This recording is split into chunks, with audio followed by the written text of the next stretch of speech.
शादी के दिन बेटे की असलियत देखकर माँ रोने लगी। जी हाँ दोस्तों, आज मेरे इकलौते बेटे शशांक की तीसरी शादी है। आज मैं बहुत डरी हुई हूँ। आज पता नहीं क्या होगा, क्योंकि पहली शादी वाले दिन भी मेरे बेटे ने बहू के साथ पता नहीं क्या कर दिया था कि वह बहुत जोर जोर से चिल्ला रही थी और शादी की पहली रात ही घर छोड़कर भाग गई और दोबारा कभी नहीं आई। और फिर हमने अपने बेटे की दूसरी शादी करने की सोची और सोचा शायद हो सकता हो हमारी बहू में ही कोई दिक्कत हो। फिर हमने शशांक की दूसरी शादी कर दी। दूसरी शादी में भी वही हुआ जिसका मुझे डरता था। बहू को मैंने अपने बेटे के कमरे में भेजा और सोचा कि अब सब ठीक हो गया है, लेकिन करीब 1 घंटे बाद बहू कमरे से बहुत तेज चिल्लाते हुए बाहर की तरफ भागी। हम लोग उसकी चीखें सुनकर तुरंत बाहर वाले कमरे की तरफ दौड़े और देखा कि बहू बाहर जमीन पर गिर पड़ी है, बहुत तेज चिल्ला रही है और कुछ देर बाद ही वह बेहोश हो जाती है। हम सब लोग उसको हॉस्पिटल ले जाते हैं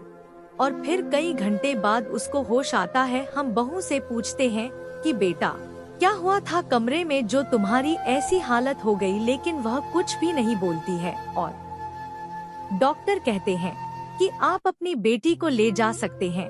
वह हमारे साथ ससुराल जाने से मना कर देती है। वह अपने मायके चली जाती है और कहती है कि मैं आज के बाद आपके यहाँ कभी नहीं आऊंगी। मेरे तो समझ में ही नहीं आता है कि अब मैं क्या करूँ।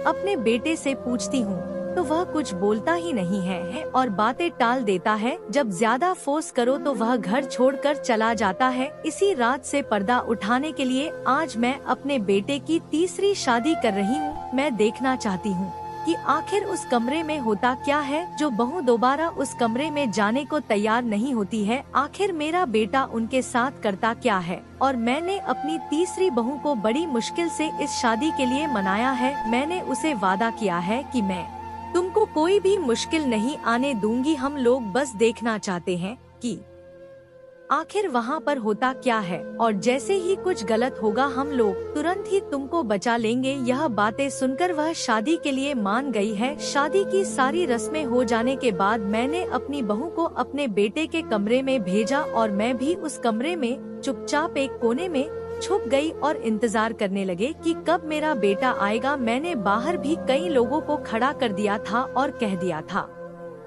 जब मैं आवाज दूं तो तुरंत कमरे में चले आना। मेरा बेटा शशांक कमरे में आया और बहू पलंग पर बैठी थी। शशांक उसके बगल में ही बैठ गया। शशांक बहू से कहने लगा तुमने यह शादी क्योंकि मुझे यह सब नहीं पसंद है। मैं बेटे व बहू पर नजर रखी थी, वह उनकी बातें सुन रही थी। शशांक धीरे धीरे बोलते बोलते एकदम से उसका रूप बदल गया। उसका यह रहस्य देखकर मैं एकदम परेशान हो गई और एकदम से चीखने लगी। यह सुनकर बाहर खड़े सब लोग तुरंत अंदर कमरे में आ गए। उन्होंने तुरंत बहू को कमरे से बाहर ले गए और शशांक को जोर से पकड़ लिया। आज अपने बेटे का सच जानकर मैं बहुत शर्मिंदा हूँ।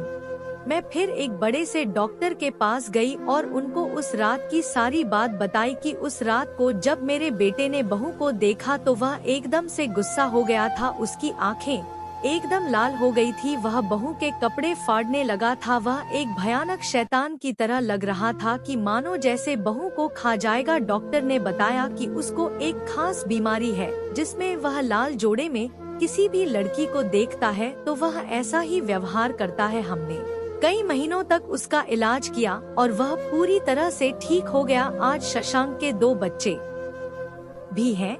आज शशांक अपनी पत्नी के साथ अच्छी जिंदगी जी रहा है। आज अगर मैं यह सब नहीं करती तो मुझे यह रहस्य कभी भी पता नहीं चलता।